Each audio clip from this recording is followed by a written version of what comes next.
Introducing Taco Bell's new crispy chicken quesadilla. Get it with all your favorites like a crunchy taco.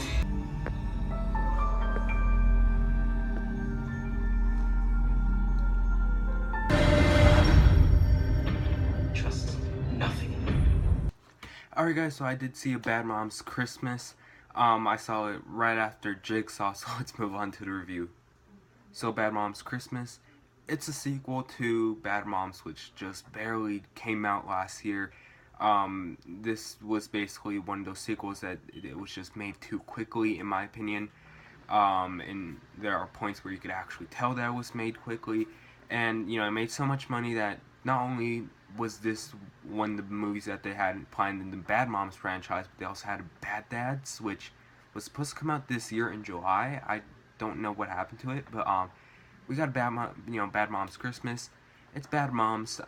Just in the Christmas season, we have the three main characters. You know, Mila Kunis, Kristen Wiig, and Catherine Hahn. They all got their mothers over for Christmas, and you know, a bunch of cliches happen in Bad Moms Christmas. You know.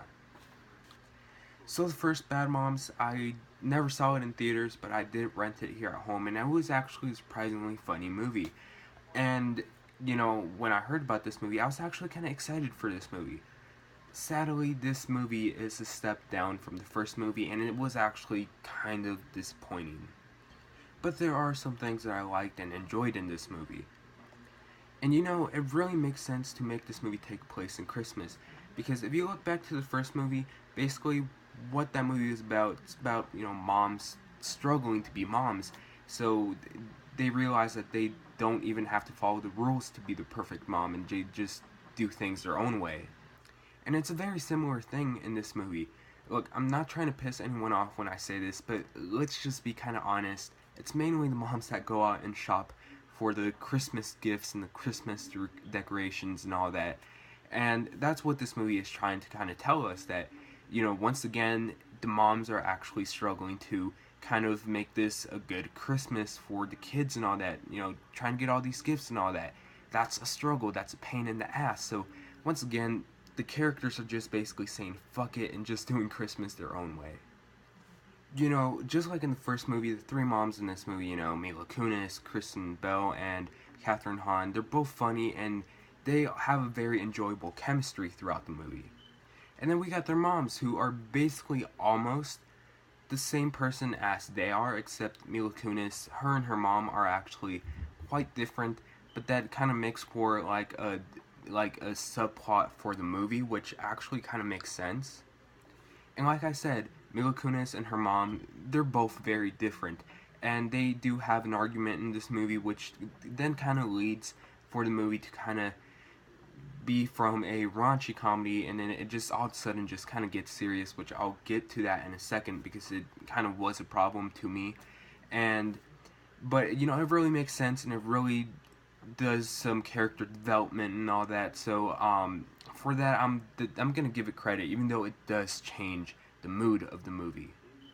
Also, this movie isn't as funny as the first movie was, mainly because 90% of the jokes consist of sex jokes and all that, and they're just very shoehorned into the movie. Just because you're an R-rated raunchy comedy, it doesn't mean that your movie needs to be filled with sex jokes. I mean, I've seen other raunchy comedies that don't always rely on sex humor. So the humor in this movie is also a pretty big step down from the first movie. Now, I get that they did this for the sake of having heart in the movie, but this movie goes from being a raunchy comedy to being a pretty serious and dramatic movie in those last 30 minutes. Now, I didn't really feel comfortable with the tone change from it being, you know, a comedy and then all of a sudden just kind of being dramatic. I just didn't really like that. It just all of a sudden feels like it's two different movies that you're watching. Also, this movie has those cliches, you know, those cliches that we usually either have in comedy movies or in Christmas movies. And I never told you guys this, but I actually fell asleep in the last 20 minutes of this movie. To be fair, it was 11 p.m. I was pretty tired because before I even went to the theater, I was at the airport because I came from Mexico, and, you know, I spent half my day in an airport and on a plane.